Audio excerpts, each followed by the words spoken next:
Floyd! Floyd! I'll knock you out! He's sick, look at him. Welcome to the motherfucking relay. We're covering today's top boxing news. Ow! Okay, we'll start with this. A recent tweet from boxing insider Rick Glacier on the potentiality of a Devin Haney versus Liam Paro fight.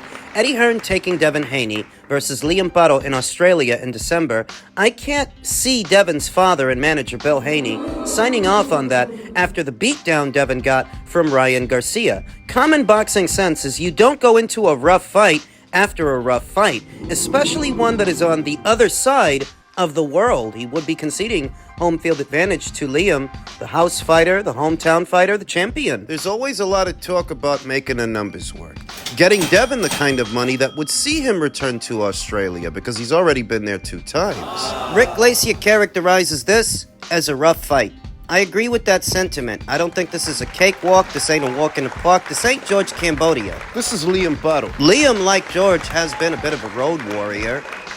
He beat Montana Love on the road. He beat Subriel Matias on the road. Does he beat Devin Haney at home? You have to wonder what kind of headspace Devin Haney is in. Because while the powers that be may have stricken his loss from the record, he is a quote-unquote unbeaten fighter still, an unbeaten fighter now. Is he an unbeaten fighter in his own mind? Or did the beating that he got from Ryan Garcia leave a splinter there? Is he as confident as he was? Or is his soul settled on that matter that, the only reason Ryan beat him is because Ryan was juicing? Is he confident? He would have to be to go to Australia for Liam. He would have to be to go to Australia for a third time to beat another unbeaten Aussie in Australia. He would have to be confident. Devin's bread and butter is his boxing, his defense. He's not a physical fighter, not particularly strong. Y'all know by now, Devin can't punch. You're not under much threat of being knocked out by Devin Haney, even though he has generous physical dimensions for a super lightweight.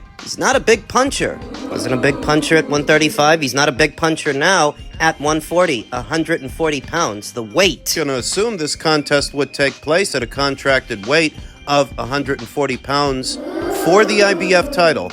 That's important. But it's for the IBF title, not the WBC, not the WBO, and not the WBA. Those other alphabet organizations, to my knowledge, they don't have any rehydration caps. But the IBF does. All IBF title fights have a 10-pound rehydration cap, unless there's another alphabet title on the line. Unless it's a unification match. It's the only time the IBF waives that rehydration cap. So in a fight between Devin and Liam, where the only title that would be on the line is the IBF title, it's conceivable that Devin wouldn't get to rehydrate to more than 10 pounds after the weigh-in. It's not good for Devin.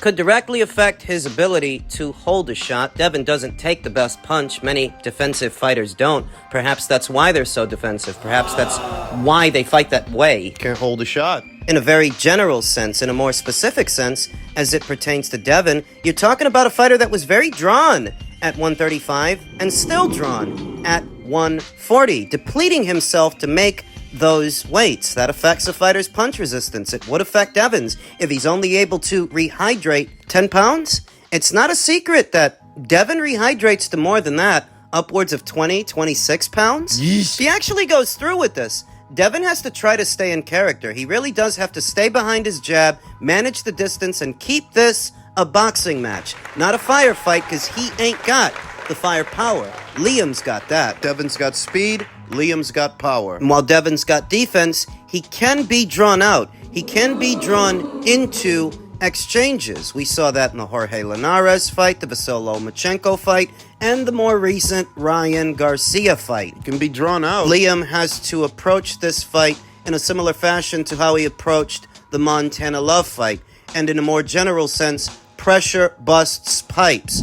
Pure boxers hate pressure, hate volume, combination punching, so he has to be stubborn. He's got to be persistent. He's got to be in Devin's face. He's got to push him around, rough him up. Draw him into exchanges to knock him out.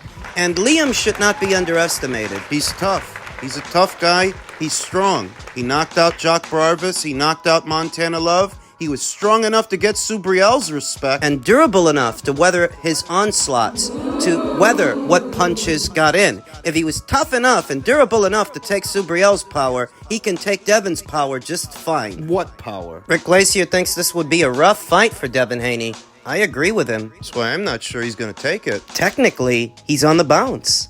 Elsewhere in the world of boxing, on the heels of his latest exhibition match this past Saturday, Floyd Mayweather has a lawsuit on his hands. Miami jeweler reportedly sues Floyd Mayweather and recording artist Tyga, implicated in $4 million RICO lawsuit. Rika! Miami jeweler named Leonard Sulaimanov has reportedly sued Floyd Mayweather Jr. and Tyga for at least $4 million, alleging they committed RICO activities. According to the Miami New Times, Leonard Sulaimanov is suing Floyd Mayweather and his company, the Money Team, for allegedly violating the Racketeering, Influenced, and Corrupt Organization Act. Additionally, Sulaimanov is accusing Mayweather of fraud, civil conspiracy, breach of contract, unjust enrichment, and civil theft, among other allegations. So when you're rich, or when people think you're rich, they're more likely to come after you as they figure they have that to sue you for. You wouldn't waste time and court fees on somebody that ain't got no dough, somebody that ain't got no scratch. For what? Though at the same time,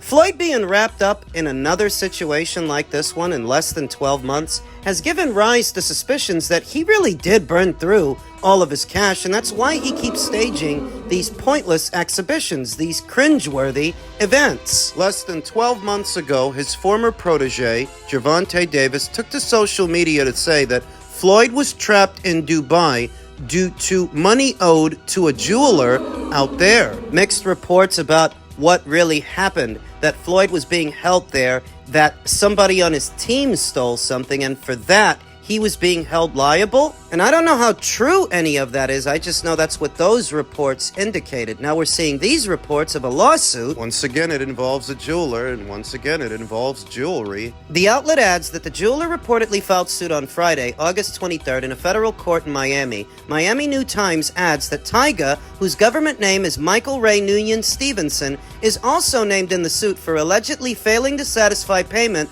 for a Rolex watch. Here's what the jeweler is reportedly seeking. According to the outlet, the lawsuit asserts that the defendants used the plaintiff's reputation, business, and inventory to systematically steal and convert the plaintiff's watches and jewelry to their own without paying the full and fair price. Floyd Mayweather's close to 50 years old. This is a guy who once claimed he's bringing in somewhere in the neighborhood of $300 million per month. $300 million?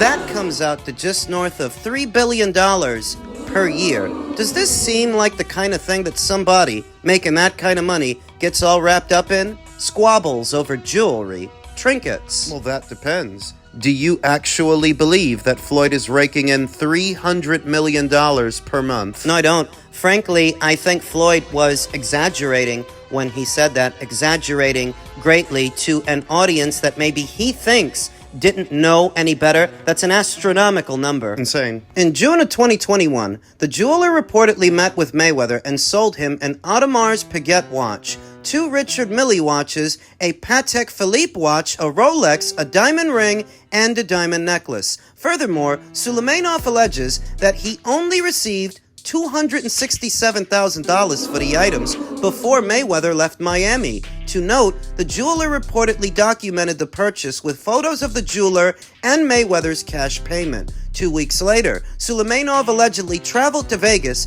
to meet Mayweather and Tyga. He allegedly bought 10 Rolex presidential anniversary watches, a Rolex Date 40, and a Richard Mille to their meeting. So he ended up making even more purchases, according to the jeweler. It's not hard to believe that Floyd Mayweather, even at this advanced age, would still be wasting his money on trinkets and status symbols. You could have took the money you blew on that and opened up a couple more strip clubs, but then again, what money? Since this guy says you didn't pay him. Right. At their gathering, Tyga allegedly agreed to purchase the Rolex Date for $79,000. Additionally, Mayweather allegedly made more purchases from the jeweler. However, he allegedly failed to pay off the existing account balance. This is why people think he's broke. What are you getting, jewelry on a payment plan? Layaway jewelry? What do you think this guy is, Klarna? You say you're bringing in upwards of $300 million a month? $300 million a month? You should be able to buy all this stuff straight away without the payment plan. What need is there for a payment plan? It's just common sense. And what further need does a man Floyd Mayweather's age have for such gaudy jewelry? Who are you still trying to impress at your age? Mayweather and Tyga were luring plaintiffs into a false sense of security that they would have an ongoing business relationship that would benefit everyone involved. The suit reads per the Miami New Times. However, as days passed and no wires were being received, plaintiffs got concerned and started exchanging text messages with the defendants through their agent about when payment could be expected. So they stiffed him. They put up just enough money to be able to walk out the door with those jewels. Just enough. According to the outlet, Suleymanov is seeking an overdue balance of over $3,883,657 from Mayweather and Tyga. All Hip Hop adds that the jeweler is also seeking compensation for humiliation, embarrassment, and mental anguish. At this time, Mayweather and Tyga have not publicly addressed these allegations or lawsuit. Earlier this month, the former professional boxer turned heads after he showed off one of his new toys on social media. You're almost 50 years old. You're still trying to show off for people. That one of the plastic gangsters, plastic moguls in the music industry might still want to show off for people is one thing, but for Floyd Mayweather to still be doing that at his age... Jewelry is little more than just a status symbol. When you buy it, it doesn't do anything. Aside from communicating that you've got enough money, enough dollars, you can fritter away on rocks and metal they dig up from the earth so you can drape yourself in that stuff to make yourself feel good, make yourself look good. You know, for all the trouble that Floyd's going through for these watches and these rings and this jewelry, how much more of that stuff do you need? And why do we keep hearing the same thing? That you're stiffing people on the dough you owe them. Heard a similar story earlier this year about a jeweler in Dubai. Now we're hearing this about a jeweler in Miami. So, like, what are you, the jet-setting shoplifter? Doesn't this guy own his own private airplane, but he can't make payments on his trinkets? So the guy filed this lawsuit on Friday.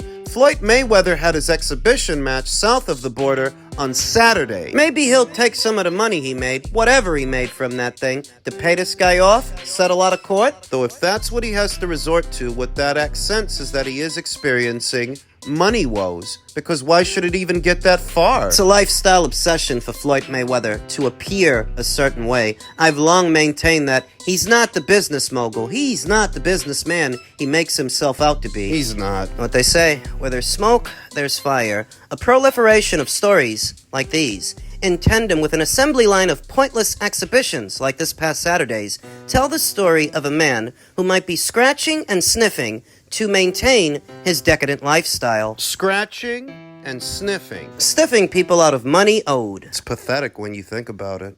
What were the biggest differences in style, power, ring IQ you felt between facing David and facing Canelo? I think Canelo, he hits harder, like, for one punch. You know, he hits harder than David.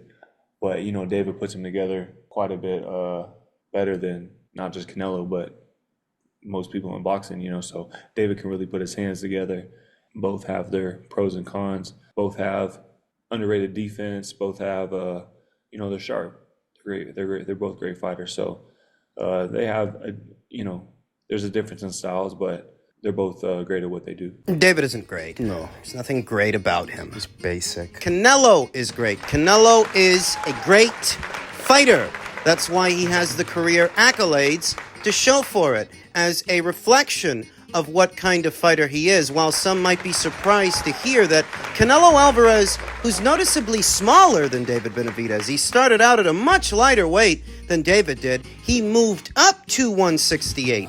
He, in fact, punches harder, according to former champion Caleb Plant, who isn't even the only one who said that. Dimitri Bivol said that over a year ago. Canelo punches harder. Sure, many a David Benavidez fan might be surprised to hear that the bigger, younger fighter, the quote-unquote Mexican monster, doesn't punch as hard as Canelo Alvarez, who's supposedly shaking in his boots, so afraid. How do you reconcile that? How do you reconcile the older, smaller fighter having more single punching power than the younger, bigger man? That's why Canelo knocked out Caleb and David only won a decision. Because he's stronger, Better. faster, with more form than David Basic Videz, who throws a lot of arm punches. I think that's lost on a lot of the boxing community, the boxing fans, that don't really know the difference between punches that you drive, punches you turn into, versus arm punches that might look flashy on the camera, but don't do that much damage. That's why David couldn't knock Caleb out. Couldn't even hurt Vajdik's feelings, much less Vajdik's body. Weak. So the thing about form, proper form,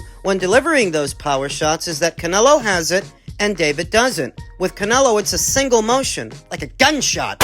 Certainly had more practice than David Benavidez because he's been around a lot longer for more fights, more pro fights at a higher level than David Benavidez. So Canelo knows more about delivering his power than David does. What David does, He throws arm punches. the thing about arm punches is you're not really driving those punches. What you're doing is sacrificing form for speed. Because they're arm punches you're not really driving, you can put more of them together quickly. But they won't do as much damage. Because they're arm punches. So when you see David Basic Videz squaring up to his opponent, shoulders square, doing that trademark shoe shine of his, don't read too much into that. Those are just arm punches. Power. It's often been said that punchers aren't made, punchers are born. Canelo is a puncher. David is a poser. The discrepancy in the fighters' size might have something to do with that in the sense that Canelo is not struggling to make 168 pounds. He can make it quite all right, whereas David would have been sacrificing power and performance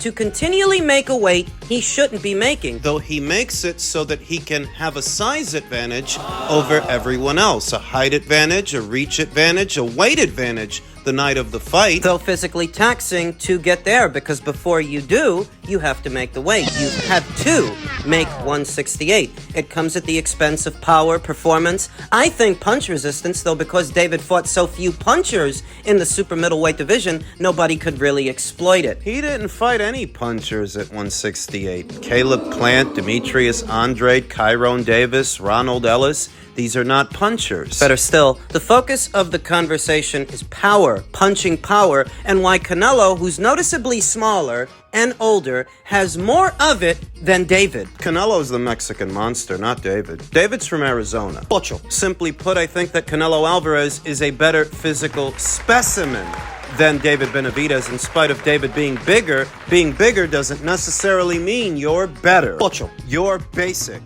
Canelo beats him. Yes. I still believe that Canelo beats him. Stuff like this is why. It's the little things that the boxing community at large doesn't even realize that Canelo hits harder. If he goes to David's body, he's gonna let the air out of the tires. If he catches him in between a combination, he might put him down like Ronald Gavril put him down. Now, most of all, that he's busting at the seams and he had to move up in weight for his last fight. Don't kid yourself. I don't think he did that for interim status. I think he did that because he didn't want to put his body through another rigorous camp trying to make 168. Ocho. Winning an interim title was just a bonus. It's not fighting the winner of better beef versus beef. Are you stupid? Canelo punches harder. Because he's better than David. Better at everything. Ocho.